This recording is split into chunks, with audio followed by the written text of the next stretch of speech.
order the City of Las Vegas Historic Preservation Commission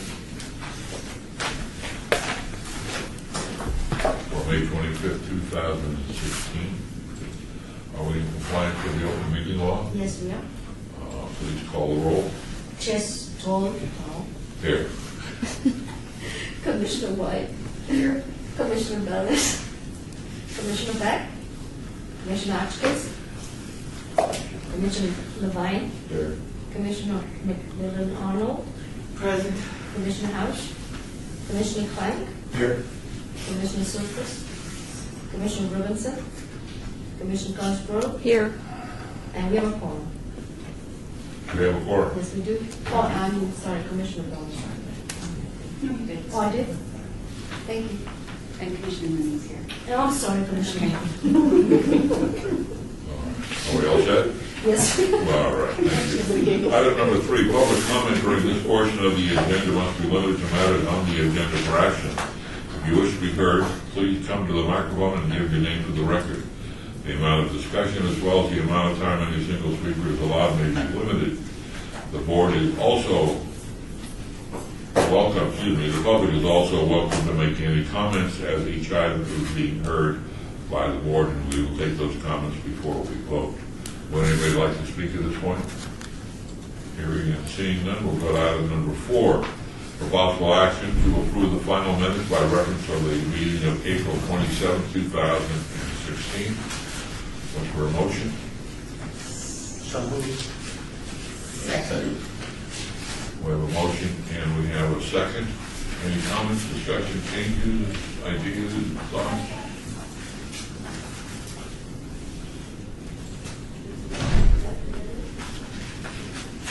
Hearing none. Any from the general public? Hearing and seeing none. All those in favor say aye. Aye. Those opposed, motion carries unanimously. Chair Stoldal, if I may, we had a request to move item 7 up. We could have item 7 after item 5. Okay, if that's all right, because Heidi Swank, who's here to present that item, has to run to a legislative meeting. If it works for everyone here. All right, so that would be the next item 5 and then move to 7. Yes, please. With no objection, we will move forward. HPC, item number 5, HPC 64615, possible action regarding the content for the City of Las Vegas History plus Art plus Culture mobile website. Courtney? We will have a presentation by Nevada Preservation Foundation regarding the draft content. I hope all of you received the content in the email. I had a couple of revisions that I forwarded to Heidi Swank of Nevada Preservation Foundation. If you have any additional comments, we could receive those after Ms. Swank gives her presentation. Let me just sit here. Or should I stand? No, you're good. You might want to, okay. Okay. So I just want to, I'm sure you have all of it in front of you. Oh, sorry, Heidi Swank, Nevada Preservation, for the record. So basically what I did is I went through the data that I'd gotten from Courtney. I worked with the Office of Cultural Affairs to put together a list of public art to include, and I went through all of the data that we had, did a little research, and updated all of the entries for what I proposed that should be included in the app.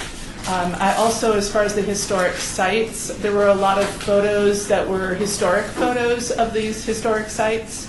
And I went and took new photos, thinking that that would probably be better if people are trying to navigate to these locations. We left a couple of those, the Moulin Rouge for obvious reasons.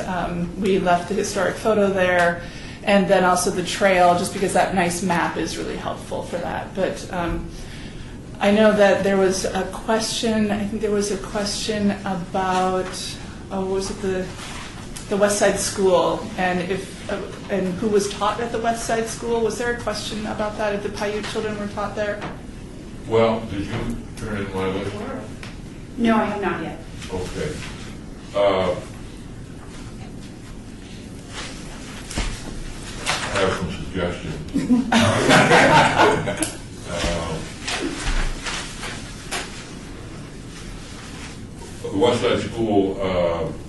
was not donated by Helen Stewart.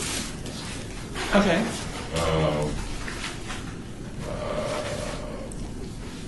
It was sold to Helen Stewart. It wasn't in the west side, it was in the McWilliams town site known as Old Town. The land where the school was actually placed was owned by Helen Stewart, as I say, and she sold it to the Las Vegas Grammar School District number 12. So I submitted these changes. There are 150 people living in the Old Town addition, according to the U.S. Census. Most of them were Caucasian and Mexican American. There were no African Americans or Asian Americans listed in the census till later. And then, of course, there was a significant movement. But there's also some changes that I would recommend for most of them. Frank Waite was not a sheriff, as is listed.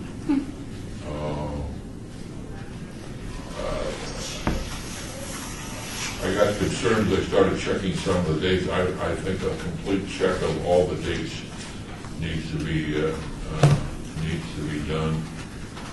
I found a couple of others. So rather than go over each one, I also was confused on a couple of things. For example, Floydland Park at Tule Spring Grange, there's a date after each one of the things. I didn't know what those dates meant. And I'd have to take a look at that again. I don't have it in front of me, unfortunately, today. I'm sorry. I'll have to take a look at that one again. I'm not sure what, so again, I'm not sure what the dates, for example, it says for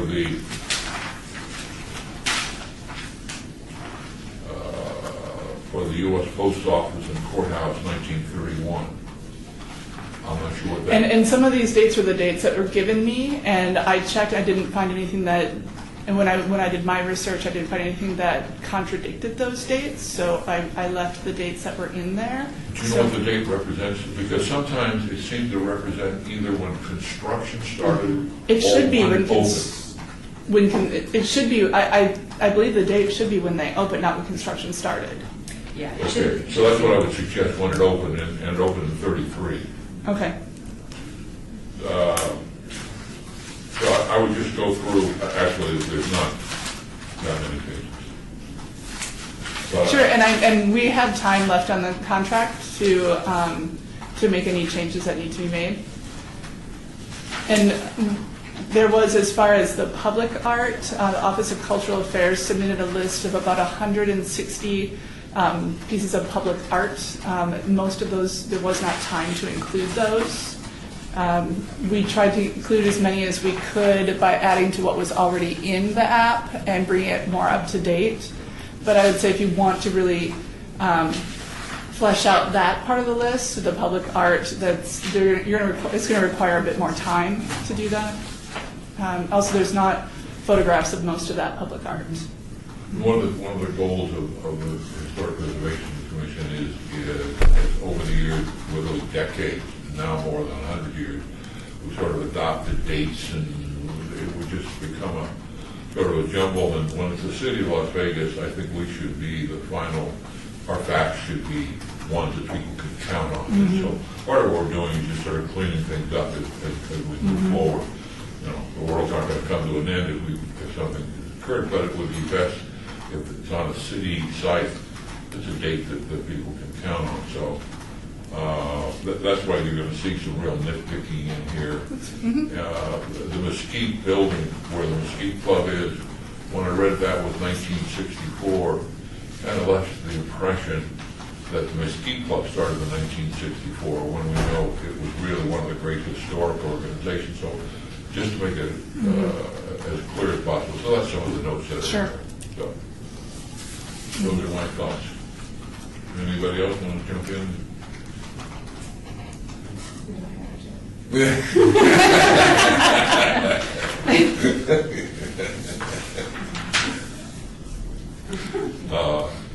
That's really going to be a great site. We really look forward to it happening. And if I might, Heidi Swing for the record again, I might suggest that you might want to look back through the register applications, because that's where I got a lot of the dates and information, because those are the sources that we rely on. And so if those are incorrect, that might be a kind of a long-term project to update a lot of those register applications. We are doing that as we go along. For example, the West Side School, we updated that one. And I think one of the challenges I found is some of the things are based on the fiscal year, is the date that is used, as opposed to the calendar year. So, I mean, in one sense, so, you're right, and we do, and we're taking a look at those as we go forward. And it is a long-term project. We're not going to do this overnight. Yeah. But this is an opportunity, so we'll take it. Okay. And I'll forward you Bob's comments and any other commissioner's comments. If you email them to me, I'll forward them to Heidi.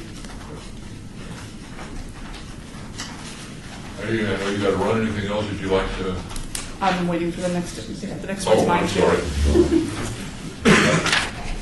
We're going to move from, do we need an approval on this, Courtney? I'm sorry, we need a motion on We need a that. motion. Item 5, look for a motion to approve. Motion to approve with corrections. Second. I have a motion to approve with corrections and a second. Further comment? General public? Hearing none, all those in favor say aye. Aye. Those opposed? Motion carries unanimously with the chair voting in favor. What I'd like to do is move from item 5, let's move to item 7, which is a report by the Department of Planning regarding the nomination of the Beverly Green Historic District, HPC 64622. Courtney? The Beverly Green Neighborhood Association excuse me, has submitted an application to nominate the Beverly Green Historic District, which is generally bound by Oakey Boulevard, Rexford Drive, East St. Louis Avenue, and South 6th Street on the northwest, south, and east, respectively. The commission has 1 month to review the nomination before it is scheduled for the June 22nd, 2016 HPC meeting as a public hearing. If it's approved at that meeting, the item will be scheduled for consideration by the Planning Commission and City Council, and a 10-day appeal period follows the June 22nd, 2016 public hearing. Commissioner.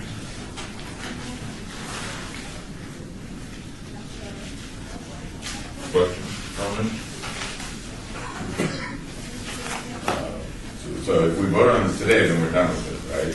No, this is just a report. This is introducing the item to the commission. There is a public hearing at the June meeting. Have you had much response? Yeah, we've been working on the project for about 2 years now. We've done, I think at least a dozen canvases, and we've gotten about 51 or 52% of the property owners signed on in support. We've only had 3 property owners who across them own 4 properties that are in opposition among the entire, so that's about 3% or something. So we've had, I have to say that one of the great things about working on this project is that you get to know so many more people, because as we kind of knocked on people's doors and they came out too, we also did mailers. We did 2 kind of full color mailers, and then we did a nice little one that we always do called Notes to Neighbors, where we sit down and we have folks who have signed on handwrite letters, little notes about why they signed on, and we send those out to other property owners. And the mailers allow us to reach folks who don't actually live in the proposed historic district, so that we reach out to the rental owners too. And had a good response from a lot of the rental owners. Have been, they're their childhood homes, and are really excited that somebody's recognizing their parents' house. And so it's, I'd say overall it's been a really good experience. And only 3 people seem to be in opposition to this within the district. Can you give us 30 seconds on the rules as far as how many people would have to protest in order for it to be automatically turned down? They requested, or the Unified Development Code requires that before the nomination can be submitted to the HPC, that there has to be 51% of the property owners that have shown approval via signature. In order for it to not move forward, it's 20% has to submit in writing. 20% of the total. We've got 3% right now. So when we did Wesley, did they have 20-some% opposed? Or were they just really loud at the planning? You know, I don't recall what the numbers were off the top of my head, but I can get the information for you. Is this by a voice vote or? I would like to add too that we presented this item at a planning commission workshop yesterday. To the planning commission, it was kind of a heads up that this was coming their way, and they seemed pretty supportive. There were no objections voiced, so, yeah. Further questions? And that public hearing, is it one public hearing? There's the HPC in June, and then it goes to Planning Commission and then City Council. So there are 3 public hearings. Between the June HPC meeting and the Planning Commission meeting, we'll also have another neighborhood meeting in July to kind of give them an update on the HPC recommendation and where it goes from here. Will all those properties be notified about the planning commission? Absolutely. Those properties and all of the properties within a 1,000-foot radius around the district. Beyond the initial meeting, the HPC's role in either the planning or before the city council, is there any? In addition to the recommendation, the commissioners are welcome to attend the planning commission and city council meetings in support of the Formal No. comments? We need to approve the report. I'm going to approve. This is just a report. It does not require any action. Okay, actually says it recommends approval, but I guess. Oh, I apologize. That is a typo.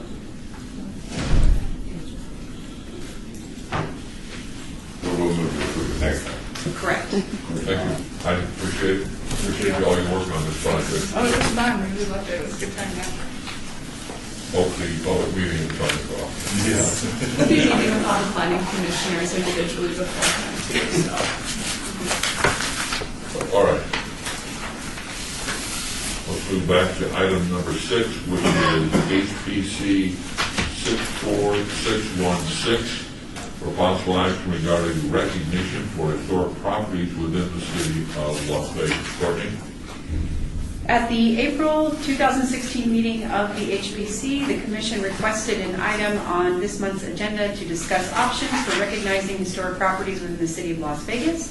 Staff is seeking direction from the Commission regarding the preferred method of recognition. Staff did a little bit of research. We found a couple of examples. Pueblo, Colorado offers the historic resource plaques for purchase by property owners with properties that are over 50 years old. The City of Boulder City, Nevada has a Bronze Historic District Plaque program that offers a bronze plaque and decorative yard signs for purchase by property owners. I would have included an actual picture of that, but I just got the photograph today from Boulder City. So what you see on the backup, the "Welcome to My Garden" sign is kind of a example of what those look like. The HPC has allocated funding for this type of program in the operating expenses category of the Centennial Legacy budget, and we have the examples of what the two different cities do on the second page. Question? Well, I'm the one who brought up the issue of making something that's much simpler to grant or to give or to allow an individual owner to apply for that doesn't go all the way through the whole process. A plaque would be nice, a certificate in a binder would be, but something that we could actually advertise, and I love the idea that it's something that could be visible from the street, and I guess that homeowner pay for it, I guess would be benefit as well. How large is the medallion? The medallion, I think, is these are probably about 16 inches wide. Most of these that you see, the two that are kind of oval shaped, are actually applied to the buildings. So I don't know if homeowners, would be applying something like that to their building, or if they would want to do that. The garden one is obviously, or the yard sign is obviously a little bit simpler, but I guess it could grow legs as well. There are pros and cons to both. When the city does these National Register plaques, it's quite a process to apply them to buildings so that they don't get And they're square removed. correct. Yeah. Was this the thing with Jack that we were talking about that came up at the? Yeah, they can, yeah. The camp? Yeah, well, yes. That's where the idea is sprang up. Have people applied individually for their home to be historically recognized? Or is this that you're historically recognizing the neighborhood? The I'm just cities, asking. the cities, we can do it any way that we like. In some of these, I think with the Pueblo, Colorado one, you just have to be over 50 years old. I think you submit a little kind of short history that says the building's over 50 years old and we think it's significant for this reason. The Boulder City one, you actually have to be within a district in order to be recognized. Individually. I guess what I'm trying to find out if it's an individual plaque or if it's a neighborhood plaque. Well, the Boulder You know, City. I have a house in a historic neighborhood. Is the plaque that I applied for going to specifically be for on my house that's 50 years old? Or is the plaque to indicate that the homes in the neighborhood are 50 years old? I think it could be either way. It depends on what the commission would like to see. We could have, like the Boulder City Historic District one that goes in the yard, it says Boulder City Historic District, and it doesn't say anything about the specific house. But you could have one that says, this house is. I guess when I'm looking at the findings in the first, second, or third, HPC has allocated funding for this type of program. But I would look at, say, Beverly Green or one of these other neighborhoods that is a historic neighborhood. Are we suggesting we're going to fund each house individually, sort of a follow what you're talking about? That would be relatively expensive, having each house have a bronze plaque. On the other hand, I'm not really excited about somebody just sticking something in the ground that somebody could come along and just yank out at If they're applying for a historic for their house, could the process not be that if you apply for this, that you have to purchase a plaque? Okay, that's part of it. In other words, the fee for applying for your house to be recognized historically would be whatever the cost of the plaque is, and it has to be applied to your home. Could we not do that? I think I'm speaking for Courtney. I think Courtney's suggesting that we're open to whatever sort of rule that would make sense within the city. But I think in one sense, Jack, we're a little bit the cart before the horse. I think we need to sort of describe or give a definition of this category of the house. Because if this is on the Federal Register or the city or the state, that's something we have done and that we would fund. This is a lower level. This is something somebody just simply wants to say, I love my house, it's historic in nature, but I don't want to put it on the register. I just want it to be... Well, the very first original idea was even just a certificate, a piece of paper, that we could just mail to somebody and say, hey, congratulations, we think your house is terrific and it's an historic house and it's an important resource to the city, congratulations. At the lowest level, that's what, kind of the spark of the idea was. Because the subject was about landmark properties and, getting on the registries. But, is there something that we can do in between, something that could actually help lay the groundwork for future districts to be developed? If that's all the level that we want to do, then I think it ought to be a regular thing for us to be able to nominate a whole bunch of houses and send out a letter, congratulations. But we could also make something available that those people can actually purchase or acquire or get something. Okay, Jack, it sounds like we've got a couple things we need to resolve, and that's the process. Well, first, how do we want to describe these houses? Do we want to say that they have to be at least 50 years old, to follow some sort of Department of the Interior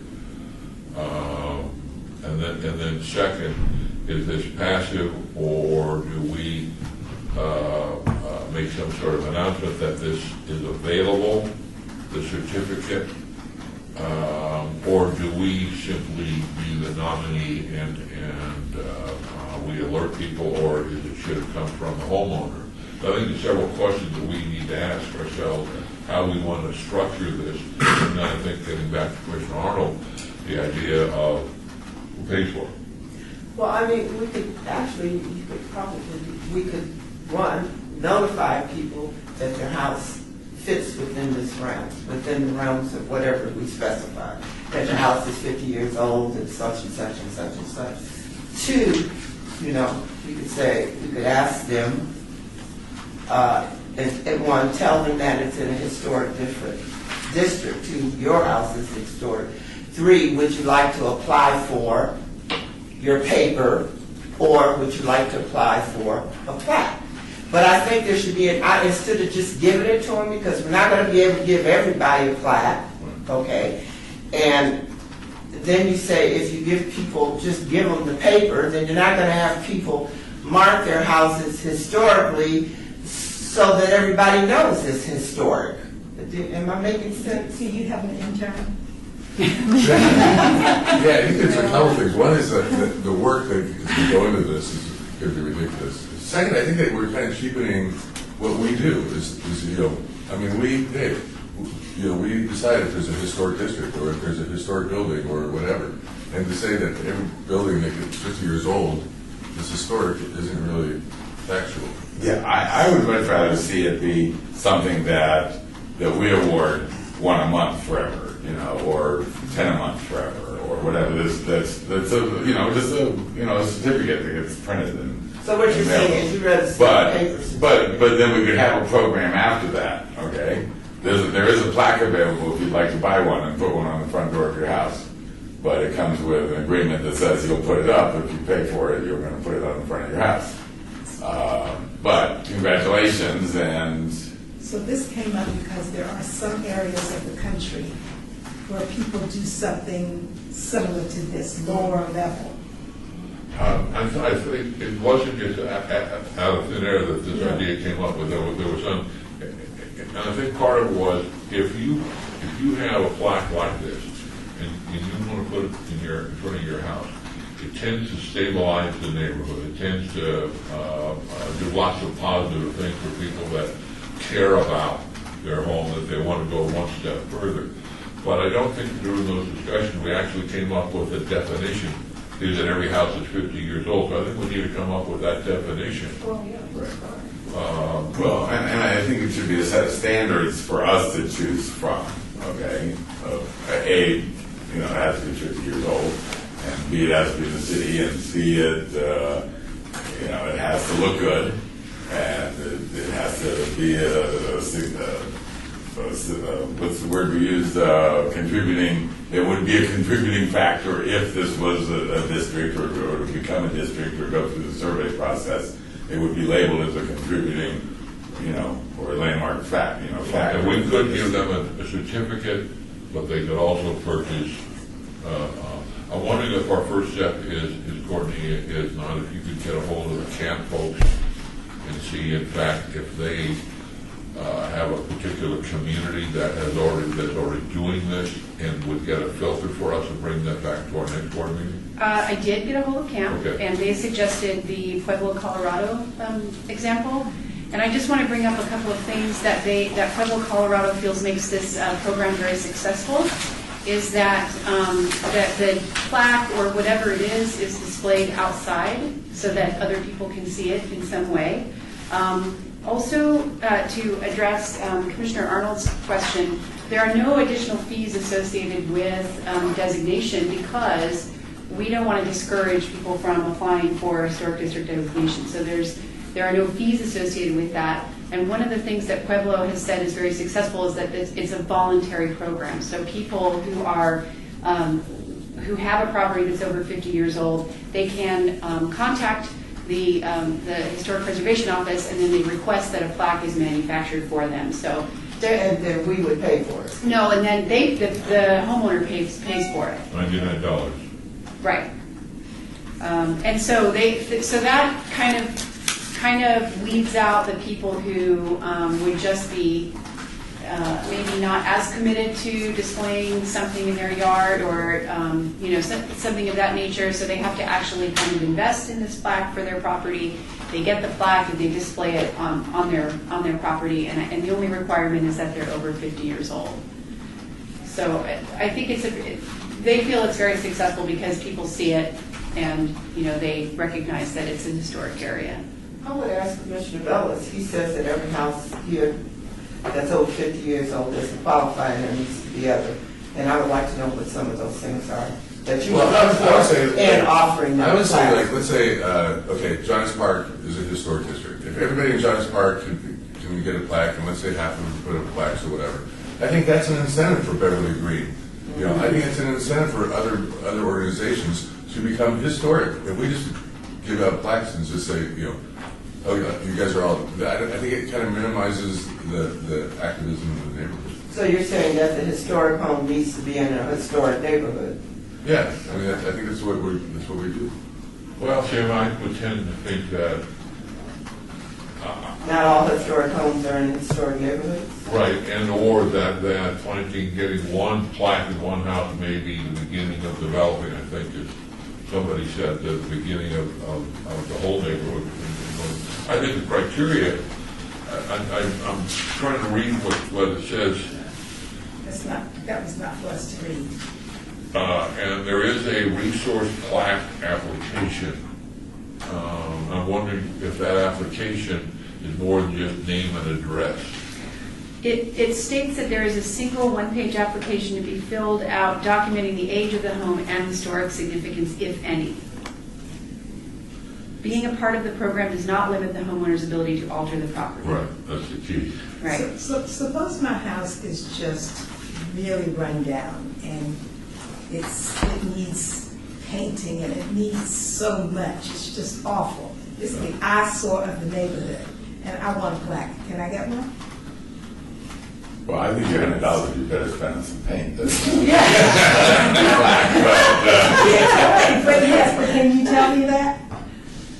That's why I wanted to be kind of that we're nominating houses, that we're, that the neighbor sees the nice looking house got a plaque. Maybe I ought to paint my trim. Okay, maybe I could have one too, and I could if I paint my trim and mow my lawn. But again, it's a volunteer program. Other cities use it as a volunteer program. So for you to nominate, maybe I don't want a plaque and I don't want you nominating my house historically. I mean, I can be that difficult. I'm just saying, I'm one of the millions of people that possibly may be that. I don't want to be bothered with that. Don't. Right. So you say you're going to nominate my house anyway, or voluntarily I get to accept or not accept? That's what I want to know. If you nominate, I get to say, well, no, I don't want to be bothered. Okay. Okay. As long as I get to say that, I'm saying. Just to note, this group does not receive any funding from the city. This is Historic Pueblo, Inc. It's a nonprofit. It's separate from, it's not. So we would be sort of moving it in to more of a city thing, which gets back to the idea of your staff. And I think you have 30 people working for you directly. I think there's an answer here some way that we need to figure it out. I sort of like to get some more information on what Pueblo is doing, Historic Pueblo is doing,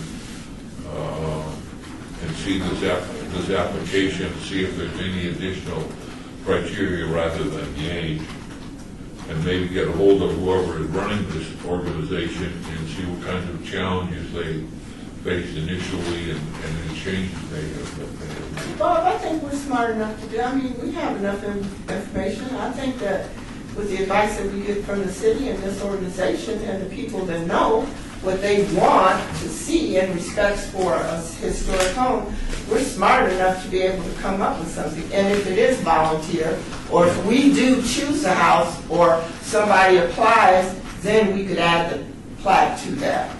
Do you understand what I'm saying? Yeah. If we see a house or say he sees a house in his historic neighborhood, or Bob sees a house in his historic neighborhood, or I see one in Berkeley Square, in that historic neighborhood that's appears that we know are 50 years old and it appears to be in decent shape. It's in good shape, okay? Then that might be something we say, okay, well, let's put, and it has other stuff that goes with it. Maybe somebody lived here or something like that. And we say, okay, well, we could recommend this house then. Right. Okay, and then they can voluntarily accept it or not. And when we recommend the house, then we give the plaque. They suppose, they don't. Well, I like the idea of them buying the Or a plaque. certificate. Right, and buying into it, all right, and telling and bragging about it and telling their neighbors about it. Okay, the city has recognized me, you know, for my efforts on keeping this house looking, as architecturally significant as possible or historically significant as possible. I like that idea, and I think we ought to be able to nominate anybody, anywhere for, whatever reason, if it passes a set of criteria that we create. We have to say. And then whether they buy into it or not is up to them, okay? I mean, that's their approval process. There wouldn't be any plaque, unless we're gonna start publishing it in our newsletter or something, that these are the addresses that, that we've picked, for the 10th of the month or whatever. Further comments? Well, on this it says that there's a historic Pueblo, and it has over 25 homes. So it's pretty limited. Yeah. All right. If you like, Chair, I can contact them again and get some more information about their challenges and some more specifics from their program. Well, I think Commissioner Arnold is suggesting that we can move forward. Is that what you're suggesting? Well, I'm sorry. Did you want to move forward on this? Yes, go ahead. What do you want me to do? I was talking, I wasn't paying attention. You just made a major contribution of $10,000. No, I didn't do that. Do you think we need more information, or are you ready to move now? Me, myself, I think we're all intelligent enough and have enough people sitting in this room to be able to establish the guidelines as to whatever, if HPC wants to pick a historic home, that we should be able to pick a historic home. And then we can go from there. I'm in favor of us saying, let's develop a set of guidelines. Which may only be 2 or 3 items, or 1 or 2 items. Who would the pronoun us be? That we the commission, establish a set of guidelines that we could send somebody a certificate of appreciation for their house, an attaboy. That was what the term was. And then we would have them give them the option. And we could develop the plaque thing. We could come back to them 6 months later and say, hey, everybody that we've done this to, that we've sent the certificate to already, if you'd like to buy a plaque for your front door, okay, it's $99 and here's the form to fill out. We don't have to have the plaque ready to go or the application, to start the program. We just need to, Photoshop a nice certificate of appreciation or whatever, or an attaboy or whatever we want to call it. But I think we should move ahead and come back with a set of guidelines and a sample of what the certificate might look like. Okay, our item is HPC 64616, possible act regarding the recognition for historic properties within the city of Las Vegas. And your motion is?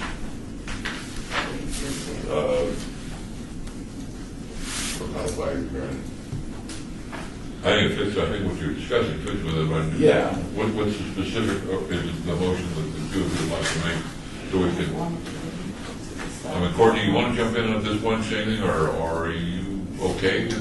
I would just add that I think that a program where we are approaching property owners as a city commission could be misinterpreted by property owners. And secondly, staff would have a really hard time fitting in the time to send out like 10 certificates a month. So we would, a program that we could possibly administer would be something where it's on the onus of the property owner to request a plaque. for us to do the research and send out letters to property owners and do the certificates that, 10 a month or whatever would be very difficult for us with the resources that we have right now. Okay. Okay, so if we did it where they applied to us, then you can do the research. I mean, we're back to the same place again, because if they apply to us, you have to do research on that application, do you not? I think once again, what makes Pueblo, and again, the commission has to decide on their criteria, but what makes Pueblo successful is, even with their 25 homes, or what they've had a fairly decent response, is the fact that their criteria is very simple. It's on that website, and then the people go to a third party and they order the plaque. So it's not that the city is researching the properties for every single person that wants a plaque. Who votes on Fred Bellman will fill out the application, and is it automatically approved just by filling out the application? That's a question I can ask. Oh, I can ask okay. them. Yeah. And I can, and once again, if maybe the commission wants to think about some of the criteria and do a little bit of research on your own and look at some of these places that have these types of programs, I can get some more information on the criteria, and we can come back next month and get that before the commission. James, it would, under this item, if we, I don't want to obey it, but if we moved it to the next meeting, and between now and then there was a committee of this group,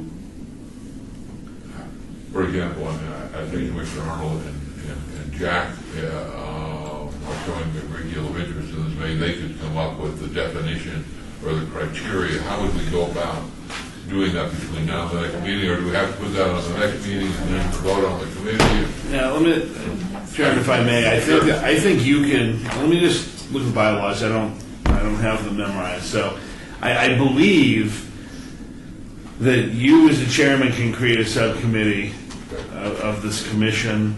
The thing about subcommittees of a public body is that they get noticed pursuant to the open meeting law when they meet. So I'm not so sure that we need to create an official subcommittee of the HPC, but if you would just keep talking, give me a few seconds to take a look. Is that the three of you could be individual members, you don't have to meet, but you could look at the various criteria, come up with your own definition, and simply send that unilaterally to Courtney, and Courtney could give that all to us. So just three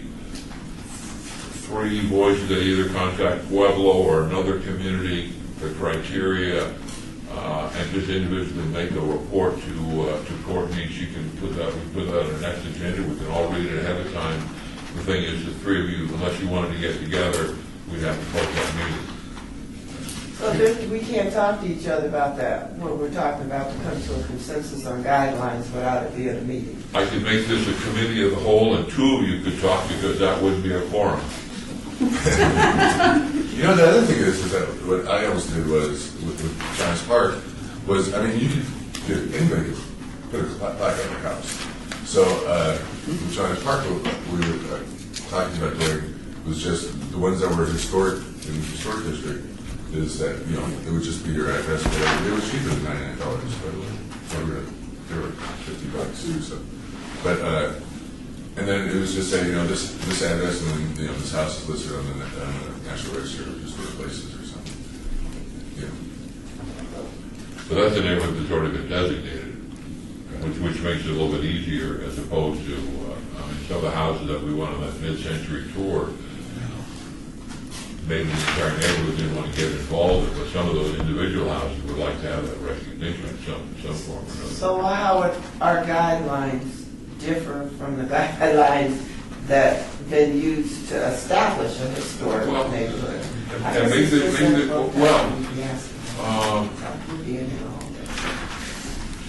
well, I don't think they have to be so strict. They don't have to have somebody famous living in it. They don't have to be built by Frank Lloyd Wright. I don't think you have to fit those 3 or 4 criteria that currently we get something on the National Register. It would be a good start to look at those and to look at what's on the Pueblo. But I do want to remind us that the original camp idea that sprung in mind was some form of lower level pat on the back. Right. Yeah. Okay, that we could just send out a letter and say, and if we add to that, you can, if you want a plaque that says such a thing, for your house, it's $99, order it through this company, and they know what the template is, and send them the check. But the problem that we have is that Courtney's department can't handle that, sending out those. So that's the issue. Okay.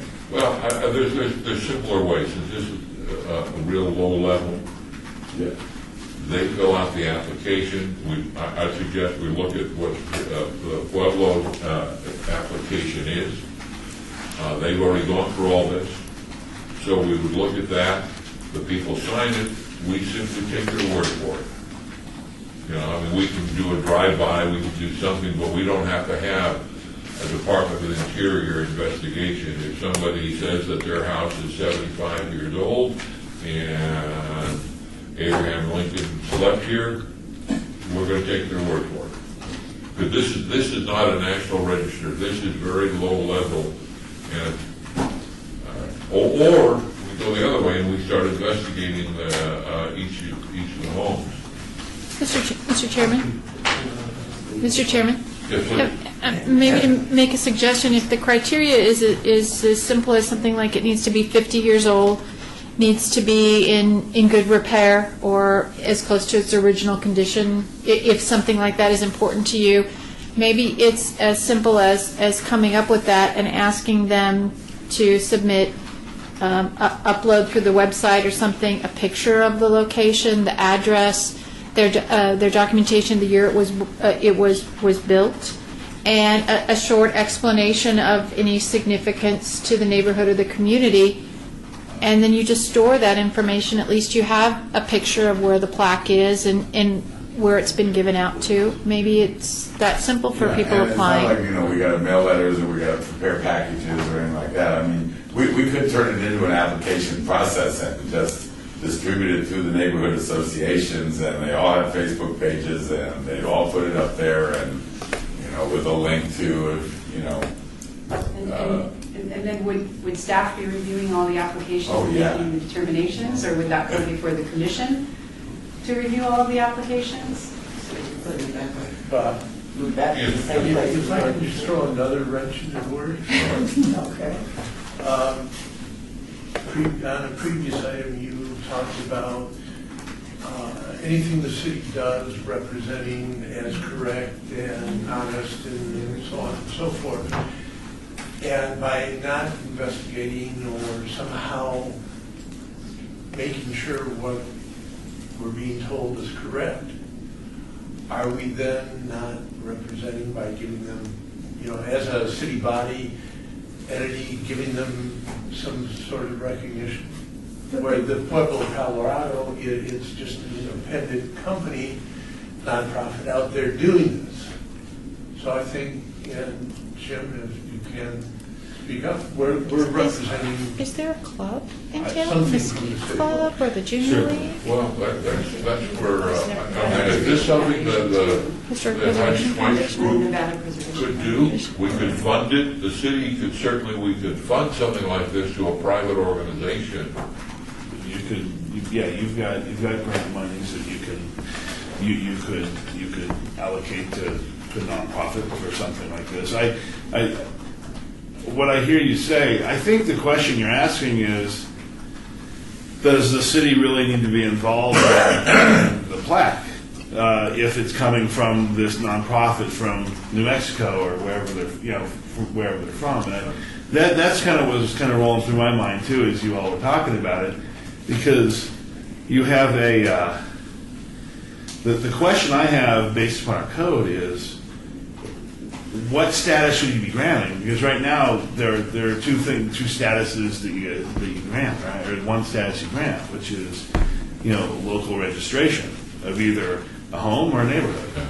This doesn't sound like either of those to me. And it wasn't intended to be. This sounds like something different, yeah. It is. And maybe we could just create a small grant for the neighborhood associations and give the neighborhood associations the opportunity to pick their best houses or to make it available to their members and for them to do the screening and give the association something interesting and fun to do with a $500 grant from the city, from the historic preservation. Well, part of this was the idea that it would sort of seed some communities or some neighborhoods that were not already recognized. Right. But I think that's got a critical point. I mean, it's somebody puts a big plaque up that says, in essence, we think the city of Las Vegas deems this house a historic place, and in fact it's just 50 years old or whatever. But so the idea of stabilizing communities with the simple idea of recognition or with some sort of available plaque, still think has some merit. I'm just not sure how we get to it. Chairman, I did find the provision in your bylaws regarding committees and what I might suggest instead, because if you do appoint a committee, it's a committee of a public body, which means that, like we've done in the past, it's a public event. So maybe what you do is people that are interested and have some ideas, they all just email Courtney with their ideas. We could put all the ideas together on an agenda item for next time, and we could then discuss very freely and openly all of the ideas and come up with your program if you want to do that. And could you talk to Heidi, like the Nevada Preservation Foundation, see if they would be interested in When you talk to some of the neighborhood association people, Melissa Clary and Polly Watson, all right, and see what but that part's already the district, so. And the meal and others Yeah. on the other side. Okay. Okay. If you give that to the neighborhood association, then the city is out of that, correct? But we can give grants to help. We can give them grant, they can apply for a grant. Is what they're gonna have to do. They would have to apply for that money, which is fine.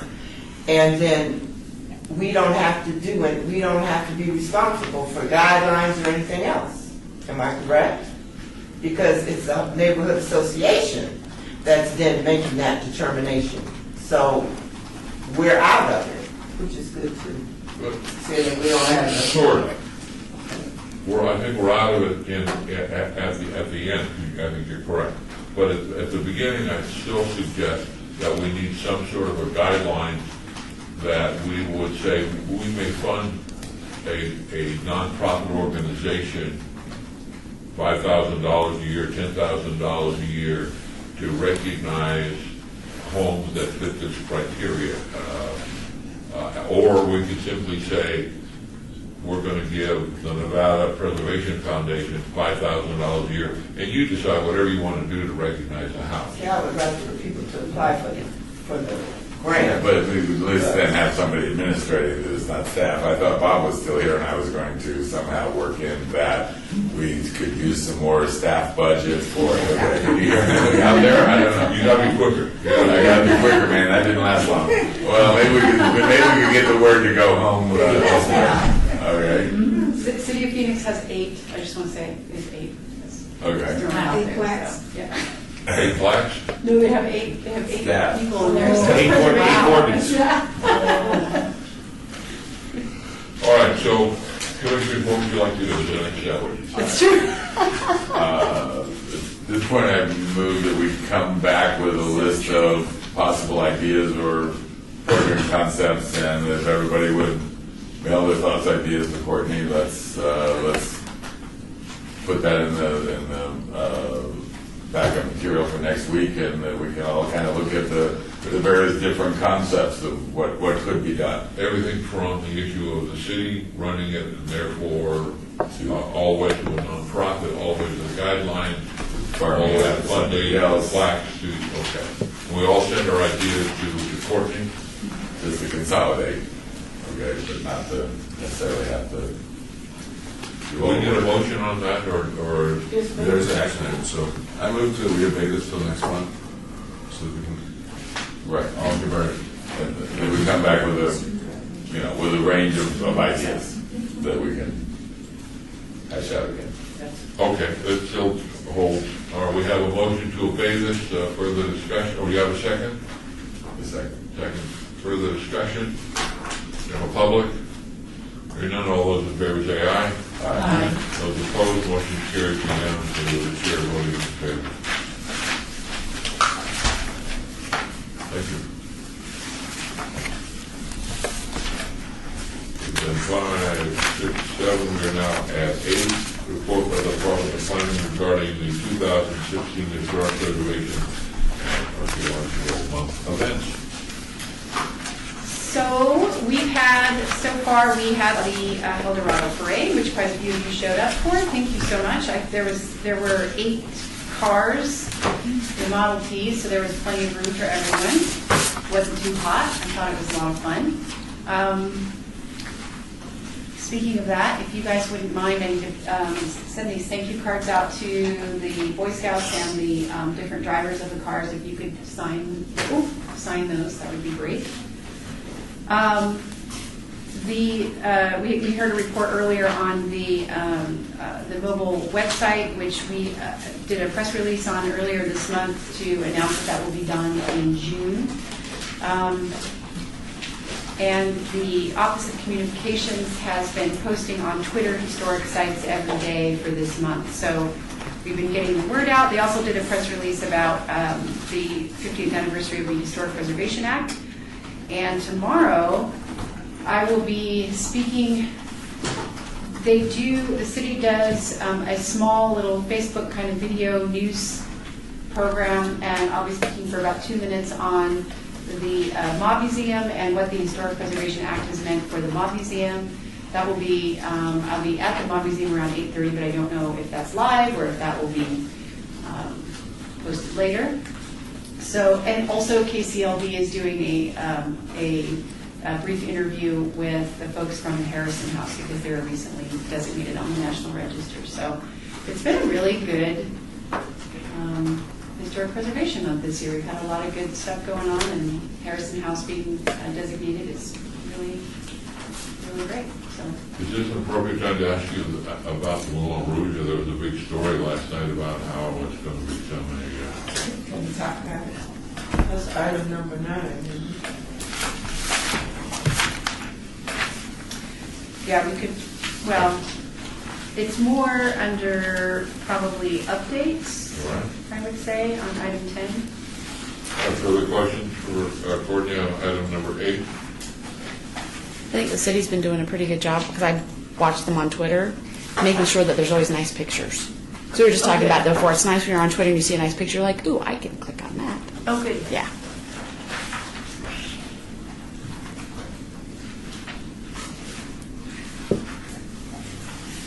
Okay, let's move to item number 9, then the report by the Department of Planning regarding the historic and archaeological resources in the local media. Did you read it? You enjoyed the articles? Yes. And did we, have we worked to the point where we're going to be able to see the TV? I'm sorry. Did I drift? Remind me, please. I thought there was some discussion from Tom that we would be able to see the citations within this report for anything that was on television because the city already received. Am I drifting? No, there was something said about that. That Tom already, the city already gets a report of any local media, whether it's newspapers, not just relying on the newspaper.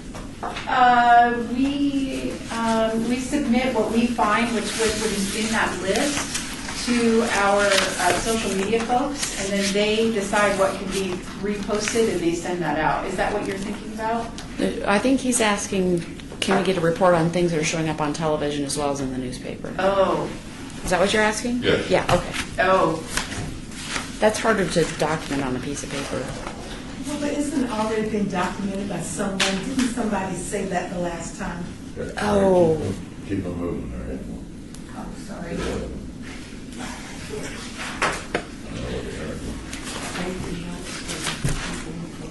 answer, Tom said that in fact that they get that report, and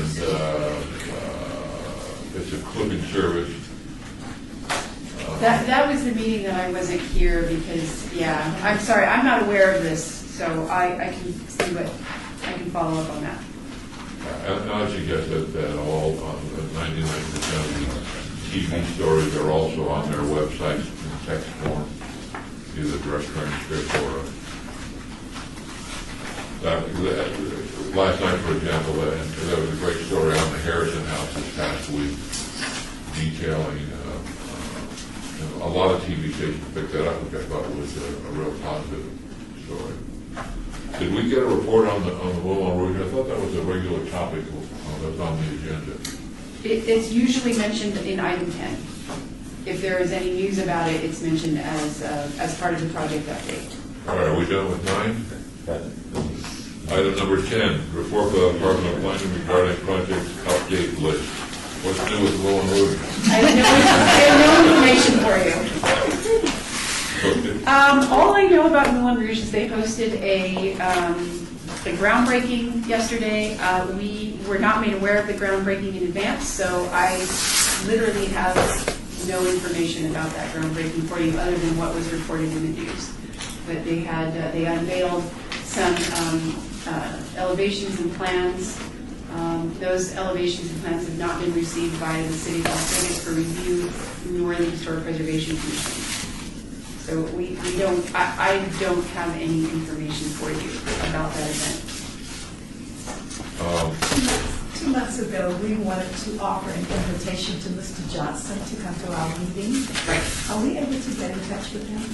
Yes, and he requested that we hold off until he actually owned the building. He wanted to come in when he applied to demolish the remainder of the Moulin Rouge Hotel building. He was going to submit an application for a certificate of appropriateness to demolish that portion of the building.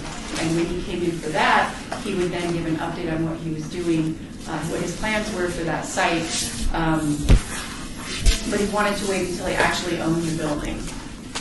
Because the current owner, it's in receivership, the current owner did not want to submit an application to demo a portion of the building when he knows that the property is just going to be switching hands. So that was what he requested.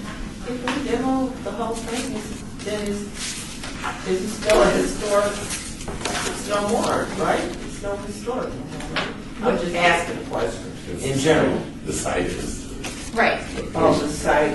The site is, the property is listed on the city and the National Register. The city, neither one of those registers would be automatically removed from if you demolish the property. It would take, for instance, with the City of Las Vegas Historic Property Register, the property owner would have to submit an application to have it delisted. And it's almost the same process. It would go to this board, and then it would go to the Planning Commission, and it would go to City Council before it's delisted.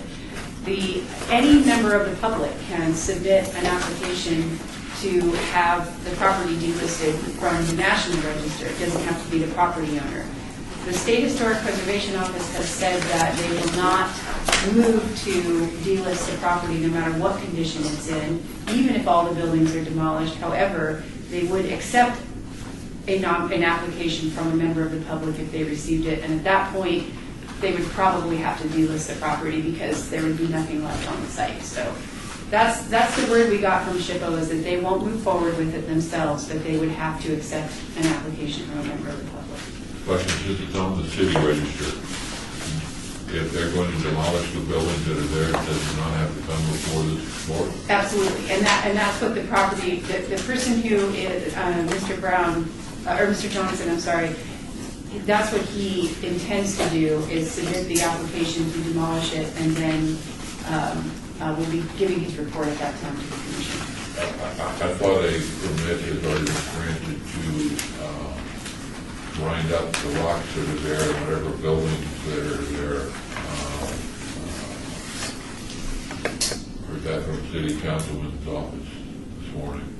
The permit, and Ms. Douglason can correct me if I'm wrong, but it's to move all of that stuff onto the site just north of it.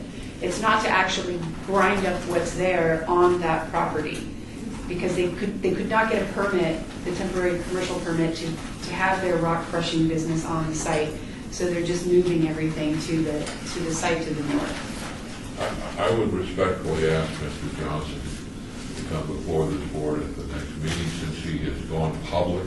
The news conference has been on every television station in Las Vegas and the newspapers and on the internet, making his announcements of what he's going to do with a historic site.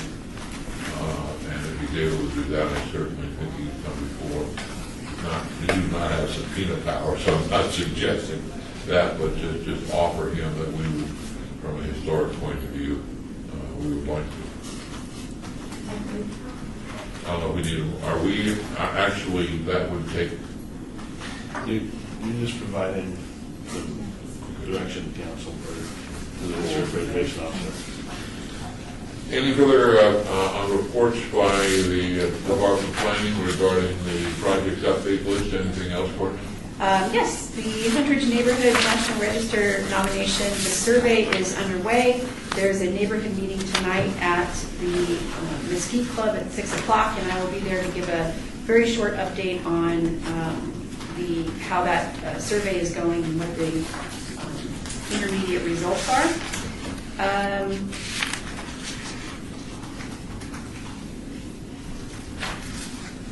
And I apologize, I think the Reed Whipple building one is old. And it should have been black. So that's the only update that I have. The town meetings tonight or tomorrow night? It's tonight. Okay. That's a good one. Further questions? Hearing none, let's move to item 11, discussion regarding topics for future agenda items by the commission. Comments made during this portion of the agenda by the members of the commission shall refer solely to proposals for future agenda items, and any discussion shall be limited to whether or not such proposed items are within the purview of the commission, and/or whether such proposed items shall be placed on a future agenda. No discussion regarding the substance of any such proposed topic shall occur. No action shall be taken. Does the board member like to have anything on the agenda that we haven't already discussed? Don't we have to have the guidelines that everybody submitted or review of the guidelines for the sign thing that we just spent all this time talking about? Yep. That item was a date, so we'll be talking about it again next week. And then, Chairman, I might just address your request for Mr. Johnson to be here, a possible future agenda item that would fit under this. Yes, I'd like to formally under item 11 request that Mr. Johnson of the Moulin Rouge Holding Company LLC or Mr. Gene Collins who invite either a representative from that organization. Let's try Mr. Johnson. Let's go for Mr. Johnson. Who did you say was vice president? Gene Collins. Okay. We can wait on the floor on that. That's just Yes. any other ideas from the board? Hearing none, let's go to item 12, citizen participation. There is no general public. However, public comment during this portion of the agenda must be limited to matters within the jurisdiction of the board. No subject may be acted upon by the board unless that subject is on the agenda and is scheduled for action. We wish to urge you to name for the record the amount of discussion of any single subject as well as the amount of time any single speaker is allowed may be limited. Would anybody like to speak? Hearing and seeing none, we're adjourned.